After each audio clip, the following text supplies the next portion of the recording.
Alright guys, we are back for another Dokkan battle video. So, we did a funny thing here, right? Now, let me quickly get this out of the way. This looks like a bad opening rotation, which, I mean, it is, right? Let's be real. But it's not that bad because we got God Goku, right? In slot 1 right here, you could seal this Broly, and if Raditz super attacks, he's an extreme class unit, he's only going to take double-digit damage. A Rainbow Raditz from this Broly is only taking double digits. A super attack would have been devastating. So that looks like a deceivingly bad opening rotation, which in many other fights or many other situations certainly could be, but we got God Goku who could seal, right? Now, yeah, we know items Red Zone Broly with Raditz's team. Now, of course, yes, you know, people could say, whoa, it's, you know, the Pure Saiyans featuring Raditz, which is true, but I mean, we still have 2 Raditzes on the team, and we get through it with no items. So, at the moment, I have no items, Omega, I think Janemba, and Broly with Raditz's team. I did this. I got this done, and I decided I would just upload this, you know, by itself, right? Because this feels like an accomplishment here, getting the Broly fight done. No item with Raditz's team. I will do the typical video of Raditz soloing, sweeping the movie Red Zone and stuff like that. We'll get to it. Lately, with the Wicked Bloodline Red Zone, I've been, you know, just knocking out so many of these. There's so many teams I want to finish off the Wicked Bloodline Red Zone on. And then, of course, you know, getting back to doing the movie and GT side with Raditz's team and Majin Vegeta's team. Now, the reason I did this right now is a funny thing happened, right? DOKKANFEST Kid Goku's banner showed up, and Raditz, surprise, was featured on there rather than Majin Vegeta. Initially, it didn't seem like as many people as I would have thought summoned on that Kid Goku banner, but then the sales came, and then all of a sudden, dude, I see so many, like, Rainbow Kid Gokus on the friends list. It's not hard to find a Rainbow Kid Goku. The Japanese player base definitely did go for him. They just waited until the sales went live in-game, right? Now, I assume, because of the fact that these Japanese players are aiming for Kid Goku and Raditz is on there, all of a sudden, I'm actually seeing Raditz on the friends list. Like, I was link leveling, and the link level team I'm using is like a bunch of Pure Saiyans right now, and I have LR Goku and Piccolo on there, and it kept giving me Raditz friends over and over, and I was like, wait a minute, like, and I looked, and there's just a ton of Raditz friends, so I was like, all right, now is a better time than ever to do this, since I can actually find Raditz friends. Some of these leaders, like Raditz, Majin Vegeta, Captain Ginyu at times this year has been very tough, at least before Pan's banner. Pan is really hard to find right now. Some of these friend leads are so tough to find, so I'm noticing a ton of Raditzes, so I was like, okay, we'll start trying this. This is actually only, I think, the 4th attempt it took me to get this done. I feel like the luck in this run was actually really good, too. This was a super lucky run. Now, here's the #1 thing. I am, like, I mean, I feel like some people would laugh when I say this, but I was playing my ass off in this run, right? Like, I was super, like, paying attention and, like, thinking, like, multiple turns ahead and stuff like that. Like, you have to, because, you know, listen, no offense to our boy Raditz, but he's not exactly the most powerful lead in the game. The good news for Raditz is, thank God Raditz is a villain. If Raditz was this level and he was also superclass in here, it would be just torture hell.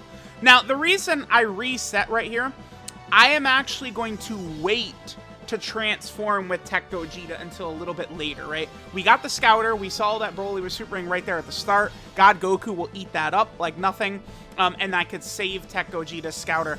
I felt like it was imperative that I save Tech Gogeta's Scouter as long as I possibly could, because I would need it for the entire AGL Broly portion of the fight, right? AGL Broly, double supers at times. I just felt like I needed the Scouter to really have a good chance for getting through it. It's like, making it past AoE Broly is really, like, the toughest part of this fight these days. It's a coin flip, right? You know, I had runs where I was very, very close to making it through Red Zone Broly, but it's just so difficult. It really is. It's like, I think we get through Red Zone Broly in this run. I'm pretty sure we, like, attack break Broly's AoE. We must have, right? We'll get to it in a second. So notice the team we're using. Oh, dude, this right here. I was like, okay. I was a bit nervous. So I used. Okay, no, I didn't. I think I must have been thinking of a different run. I had a run where I used Raditz's active skill right there, and it brought Broly down to a sliver of health. It was so sad. But we're using Kale and Khalifa. Kale and Khalifa are really good in this fight, right? You know, they can heal deep into the fight for us. They can stack. And they've got type advantage in the final phase, so they're just exceptional. Now, here's where I'm pretty sure the way this fight goes, we must have broken Broly's AoE right here.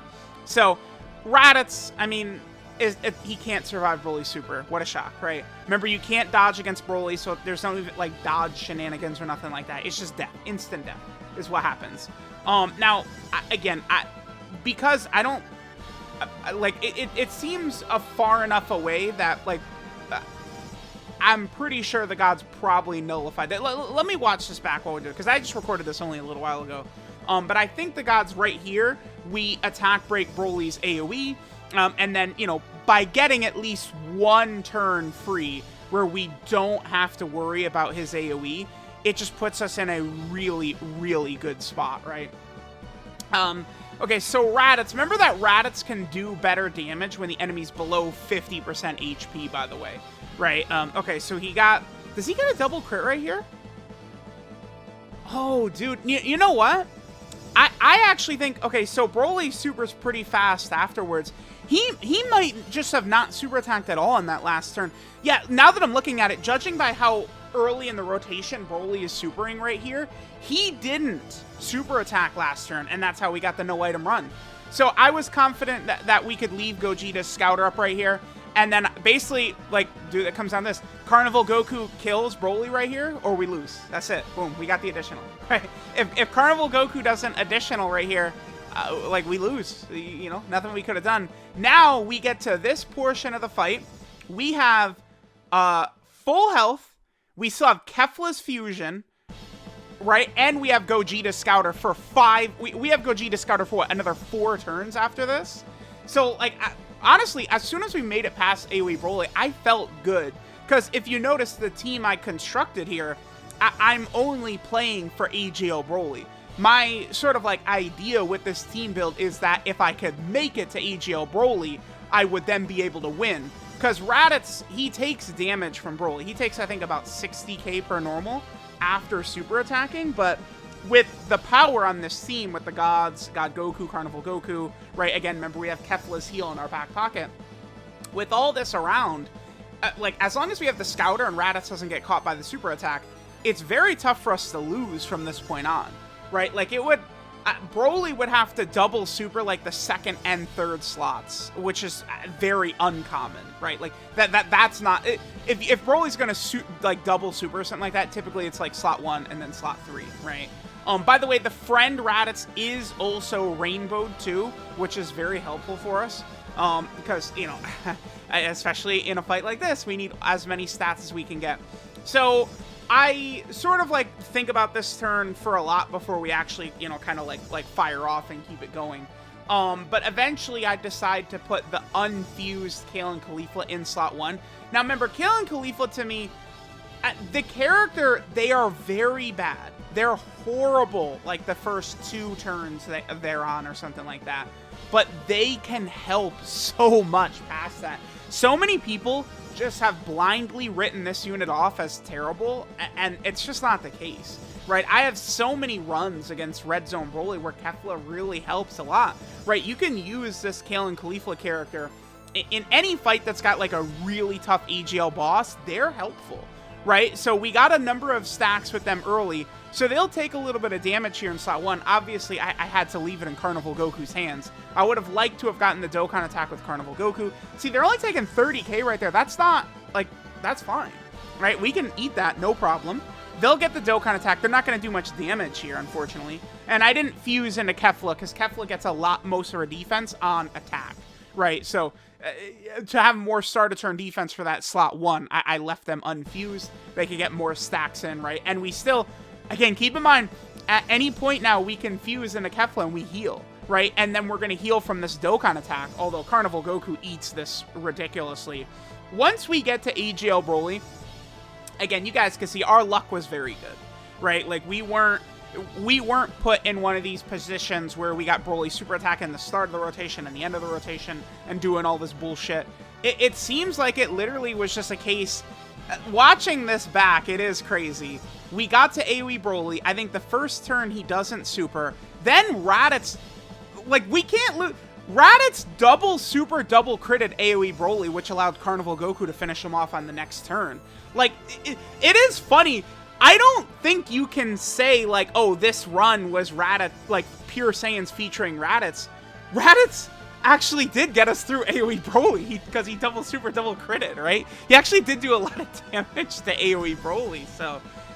there we go. This was definitely a... Like, this is a very tough run, but, of course, Tech Pure Saiyans are just insane right now, right? The gods, God Goku, Carnival Goku... Right, there's probably a couple of other setups you could use in here. There's other characters, I think, who could be effective in here. Maybe, like, Int Broly probably could be a decent option.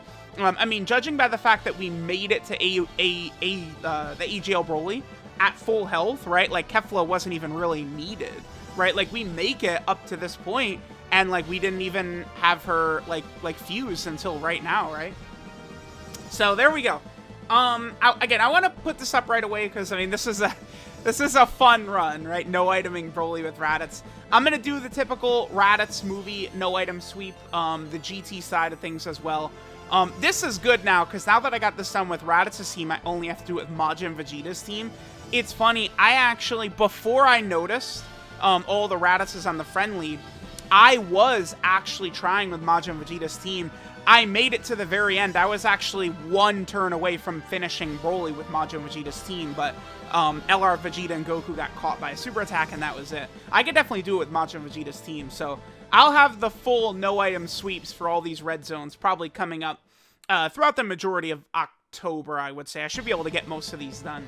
Some of those Wicked Bloodline runs, though, for like the EGL Cell and STR Goku and Gohan team is just hell.